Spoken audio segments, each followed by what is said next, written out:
How you doing, everyone? It's Kevin. I'm back on another video. We're going to be working on a chainsaw, stihl chainsaw. My main part on this video is the carburetor, okay? I want to be able to clean a carburetor for you guys and show you how you clean a carburetor. And this could actually work on weed whackers, blowers, chainsaws. These carburetors are all the same. So it's not like you have to go watch another video for a blower, or you have to watch another video for a different type weed whacker. They're all pretty much the same. So I'm going to show you what we're going to be working on, and like I said, the main thing is cleaning this carburetor. Okay, this is a terrible looking saw. It's an old barn find, but we're going to turn it into a gem, believe it or not. It's pretty rough, but I think that I can get this thing running with no problem. So what we're going to do first is we're just going to clean it up and see what's underneath all that gunk. Okay, what I'm doing now is I'm just spraying this thing down with some purple power. Try to get some of the goop off of this thing. We're going to clean the whole entire thing, so we don't care. It don't run now, so we're going to see if we can get it running. So it's not going to hurt to spray it down with some purple power. Okay. We got her all hosed down real good, and it is pretty gumpy saw. It's not something you'd think could ever start running again, but I do have a feeling that we can get it running. I just want to give you a nice little walk around to let you see what it looks like. And it is a dirty job here, but somebody got to do it.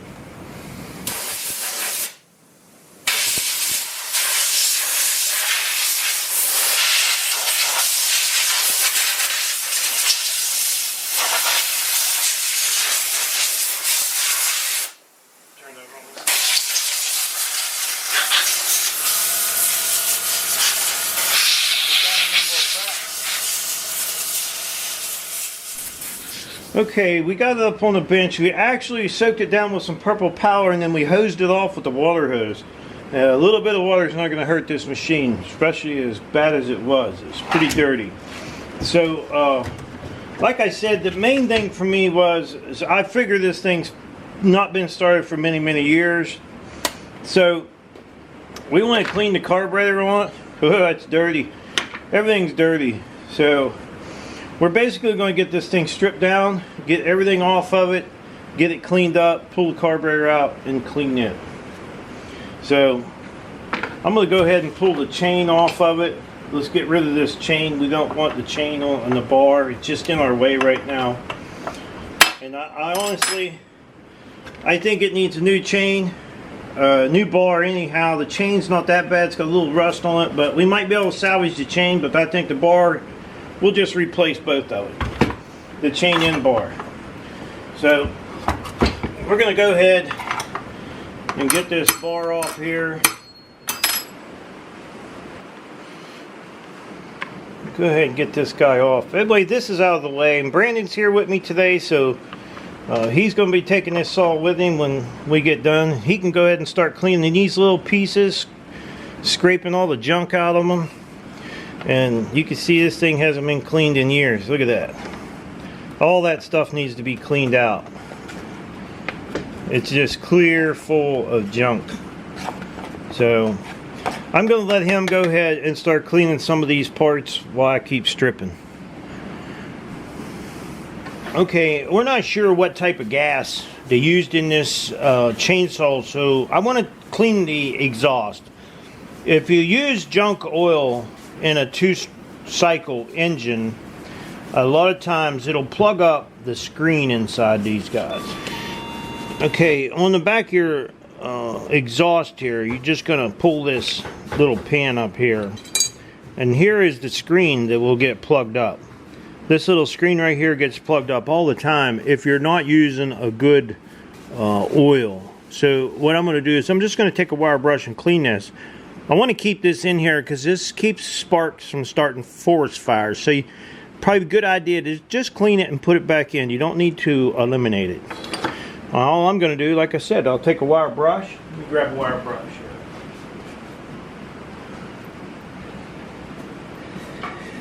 We're going to take a wire brush, clean us out a little spot here. We're just going to lay it down and we're going to brush it. We're going to clean all the carbon or whatever's on top of it off. Okay, now you can see perfectly fine through our screen. No more carbon buildup on there, so we're going to go ahead and put this back on, get the exhaust back on, so we're done with that. Okay, we got the air gun here. What we're going to do is we're going to blow all the wood chips and stuff off here as we can. That way when we take it apart, it's not going to be getting into our carburetor.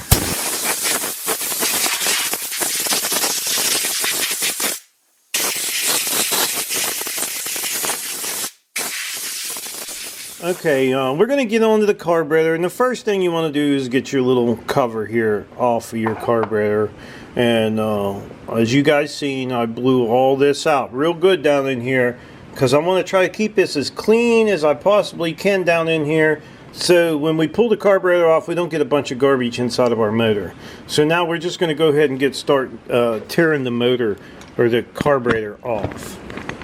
Okay, on the back here, you're going to need a 8mm socket, and well, let's take the filter off first. We'll get rid of the filter.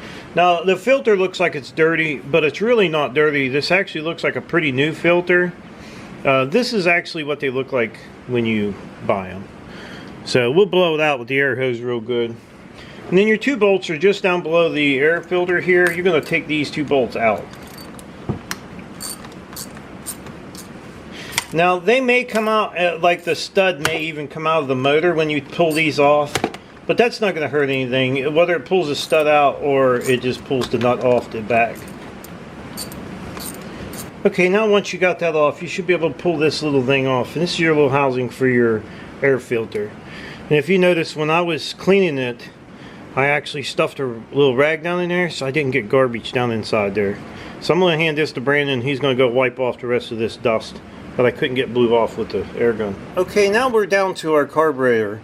You know, this is the part where if you cannot remember where a lot of stuff goes, like your little arm here for your throttle, that might be your choke air. That's what that is, your choke. You want to make sure you can remember where all these go, and if you can't, get your cell phone out and take yourself a couple pictures. And then back in there you can see there's our throttle. That's the throttle. So get your cell phone out, take a few pictures of what you have in here, and then we're going to go ahead and start pulling the carb off. Now this carb is already unbolted, so it really should just come right out of there. We might have to unhook a few things here. I'm going to pull that little guy out. Okay, on the side here, I just pulled this little guy. This is just a little shut-off wire. I pulled him out of here. And then we're going to take this cable here off.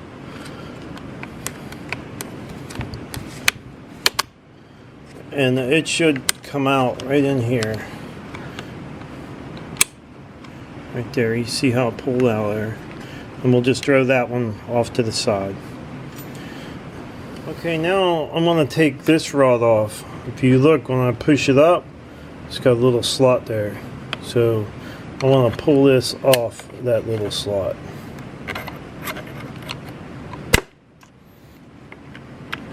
So we got it out of there. We just popped it right out of that little groove right there. So now we got that off, we should be able to pull our carburetor out. Now we got a hose here. I do want to tell you guys, a lot of times on these carburetors, if your machine won't run, a lot of times these hoses right here, and you can buy these at your local dealer, you can pick these hoses up, they'll get cracked. They'll get old, dry rotted, and they'll crack, and sometimes you just have to replace that hose. But it's going to take both of my hands to get this carburetor off, so I gotta have to set you guys up here. Okay, we're going to get down in here and get this little hose off the carburetor.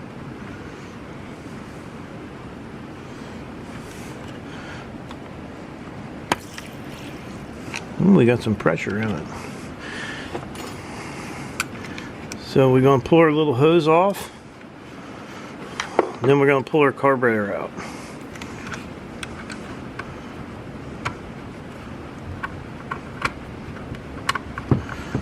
Okay, we got our carburetor out.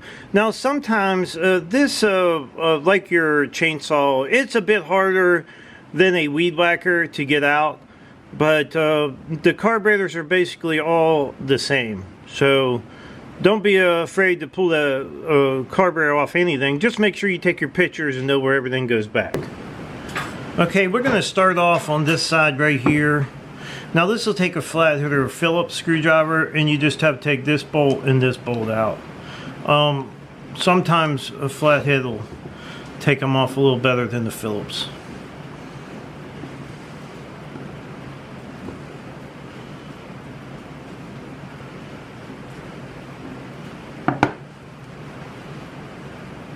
Now when you're tearing this stuff apart, like I said, I always like to take pictures. If I can't remember how to put it together, you may want to take pictures. That way you can remember how it goes back together. This is just a bladder in here, and you want to make sure there's no holes or anything in that bladder, because if it goes bad, then of course you got to replace it. Now we're down into where the jets are. We have a jet right here. Now this is normally this one right here. You can see this rocks up and down, and you have a little jet right down in there where the corner tip of my screwdriver is.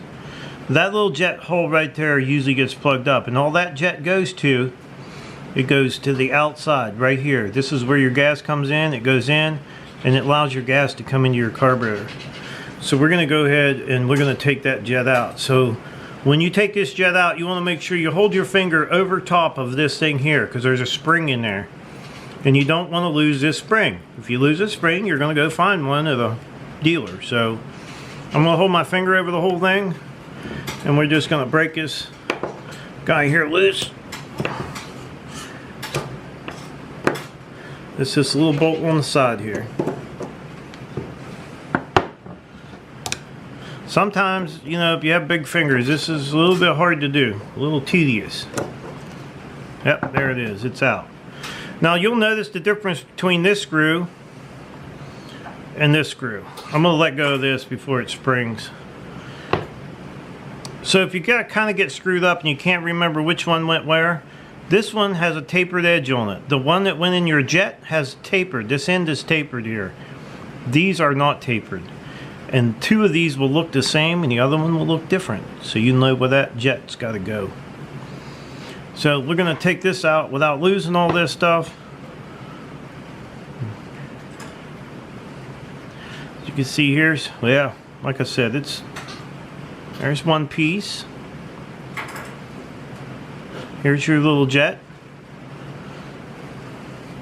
And then down here is your little spring. Tiny, tiny, tiny little spring. So that would be the hole we want to blow some air through to make sure everything's getting through there. Now I'm going to flip this over. We're going to take this piece here off. One big bolt in the bottom. There's a screen up underneath here. I want to make sure you get clean. We're not actually pulling all the jets out of this carburetor. We're just going to blow them out. We're going to blow what we can out.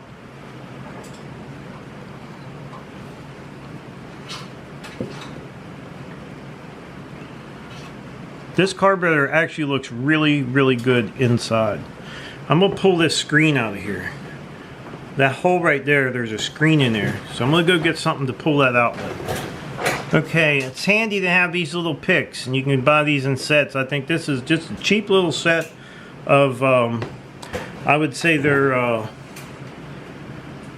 Stanley. I think that's what they are. They're Stanley. And they work just as fine as the expensive ones. So we're just going to pull this little screen out of here, and I'm going to show you that it does come in and out. And you can buy that screen if you have to. There's your little screen. This carburetor is really, really, really clean compared to some of the carburetors that I've done.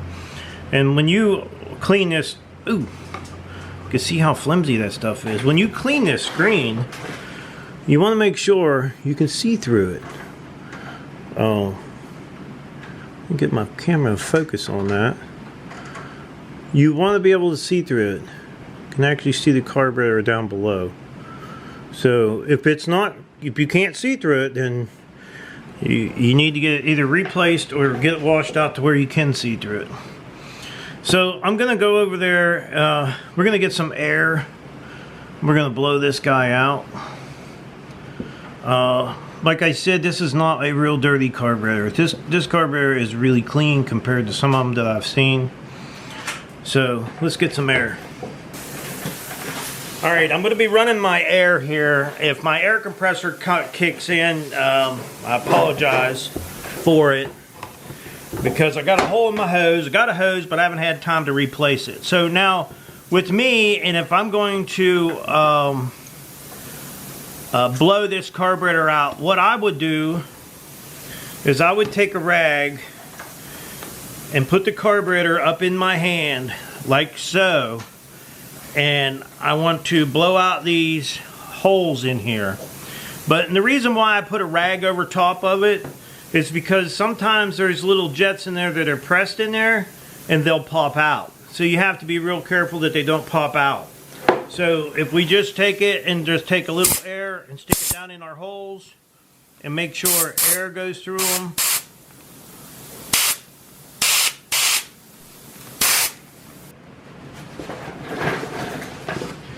Now, any of these jets that you want to pull out, what you want to do is make sure they don't screw in and then screw them out. Now, if they screw in, say like you want to pull this here out, what you want to do is count the turns that you turn it in and then write it down. Then you can take it out. Same way with this one here. You screw this in all the way. Count the turns screwing it in, and then write them down, and then you can pull it all the way out. So you get them back in the same amount of turns. Now this is just a little small jet here. We'll take some air and we'll blow some air through it just to make sure it's opened up. And like I said, this is a very clean carburetor. I was really surprised that it's as clean as it is. So I'm going to get some air, blow this out, and we're going to get this thing put back together. We got our little jet cleaned out. And what I did is I made sure I could see light all the way through it. If you could see light, it's clean. So we're going to go ahead and start putting this back together since we got everything blowed out of it. For me, the hardest part is getting this little guy back in here because my fingers are so big and that stuff is so small. So what I normally do is I will lay the spring where it goes. So I'll take the spring and lay it in there. And if you notice on your little pin here, you have this little pin here, and then you have this guy here. This one here has a fork on one end.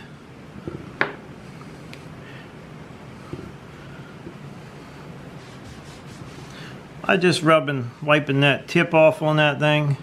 Just make sure there's nothing on that tip of that little piece there. So take our fork and lay that down into our fork. And I'll probably drop this 10 times before I get it put in.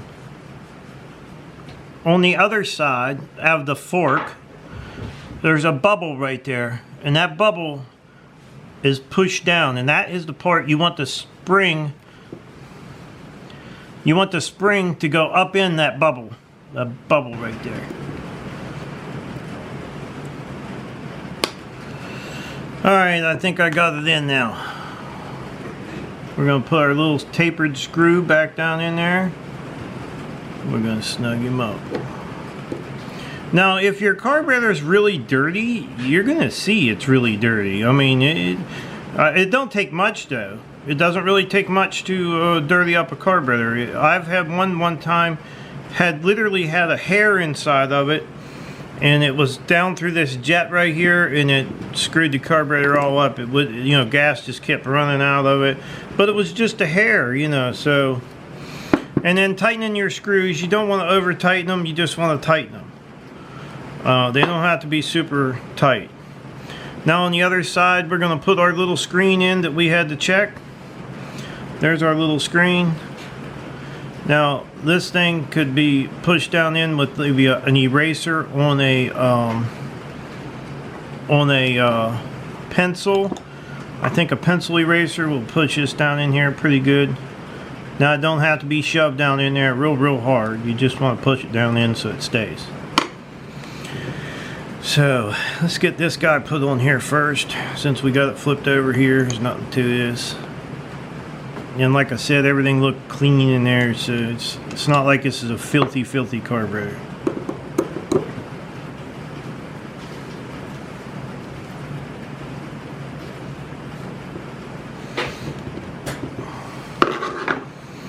Now we're just going to flip it over. All this looks really nice and clean. So we're going to go ahead and put this guy back together here.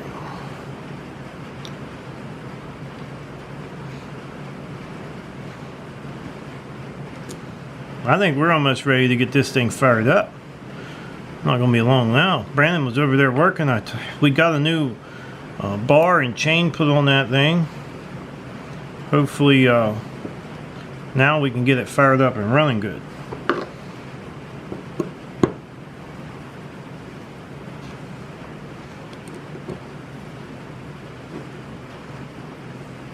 Okay, not much to clean the carburetor. Just got to be careful when you're blowing on that stuff that nothing comes out, flies out of there. Throw a rag over top of it or a towel or something, but make sure you're in a kind of an enclosed area when you go to blow those jets out. That way pieces don't fly everywhere and then you can't find them, and then you know, sometimes you don't even know where they go. You have to figure that out, but that's a clean carburetor. Now what I'm doing is looking in here and making sure none of my hoses are kinked or pinched anywhere to where it won't get fuel or air. You have a little breather filter over here. You want to make sure your hoses don't get kinked up. So alright, Brandon, I need that little piece the pieces you got over there. So now we can go ahead and put our little, this is for our air filter to mount on. Now I don't know if you guys know it, but these chainsaws, the Stihl chainsaws, now I can't see how this one works on here, but they have a winter mode and a summer mode for this chainsaw, and I don't remember exactly how it works, but it has something to do, I think you take this off for winter mode and you put that on for summer mode. But if you want, look this up and comment back to me and see what you find out. I think you take this off for winter mode and you put this on for summer mode, I think. So if you guys know anything about this, leave me a comment so the other viewers could know. But I'm pretty sure I'm right on that, but I'm not 100%. I think you take this off for winter and put this on for summer. So basically all I got to do now is get this guy all tightened up, and we're going to put some fuel in her and give it a try. Now the only thing left, I snapped our air filter down there. Brandon blew it out real good. All we got to do now is to get this guy put down on here and just lock it into place. So we're going to get some fuel in this guy and see if we can get it fired up. Okay. Alright, let's give it a try and see if we can get this guy running. Well, I can tell already it's going to run because it fired.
Well, we can tell that that thing's going to need run a little bit. Make sure you run it, but still, all in all, I think it's going to be a good chainsaw.